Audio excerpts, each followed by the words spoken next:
தாம்பரத்தில் உள்ள பிரபல இனிப்பு கடையில் வழங்கப்பட்ட இனிப்பில் கரப்பான் பூச்சிகள் இருந்ததால் வாடிக்கையாளர் அதிர்ச்சி அடைந்தார். பாபு என்பவர் இனிப்பு மற்றும் மிக்சர் வாங்கி சாப்பிட்ட போது அவருக்கு வாந்தி, மயக்கம் ஏற்பட்டுள்ளது. இதுகுறித்து ஊழியர்களிடம் கேட்டு வாக்குவாதம் செய்த அவர் ஸ்வீட் வைக்கப்பட்டுள்ள பெட்டிகளை சென்று பார்த்தார். அப்போது அதில் கரப்பான் பூச்சிகள் மற்றும் பாசிகள் இருந்ததை கண்டு அதிர்ச்சி அடைந்தார். உடனடியாக ஊழியர்களை இனிப்பு கடையை மூடிவிட்டு தப்பி சென்ற நிலையில் உணவு பாதுகாப்புத்துறை அதிகாரிகள் ஆய்வு செய்து நடவடிக்கை எடுக்க வேண்டும் என பாதிக்கப்பட்ட வாடிக்கையாளர் வலியுறுத்தியுள்ளார்.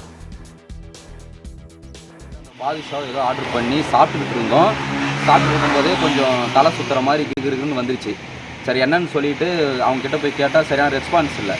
அதுக்கப்புறம் தான் அவங்க வச்சிருக்கிற திங்ஸ் எல்லாம் அந்த பாக்ஸ் கிட்ட போய் பார்க்கலான்னு பார்த்தா எல்லாமே எக்ஸ்பிரி ஆன டேட்டான பொருள் தான் வச்சுருக்காங்க. மொத்தமும் ஃபுல்லாக அதில் கரப்பாம்பூச்சி பாசிங்க செத்து குழன்னு மிதங்குது.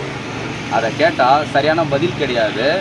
அவன் லைட்டெல்லாம் ஆஃப் பண்ணிவிட்டு அந்த திங்ஸ் எல்லாம் எடுத்துகிட்டு ஒழிச்சு வச்சுட்டு எல்லாருமே ஓடிட்டானுங்க. இங்கே பாருங்கள், சாப்பிட்டு ஒரு அரை மணி நேரம் தொடர்ந்து எனக்கு ஒரே வாமிட்டு தான், மயக்கமாயிருச்சு.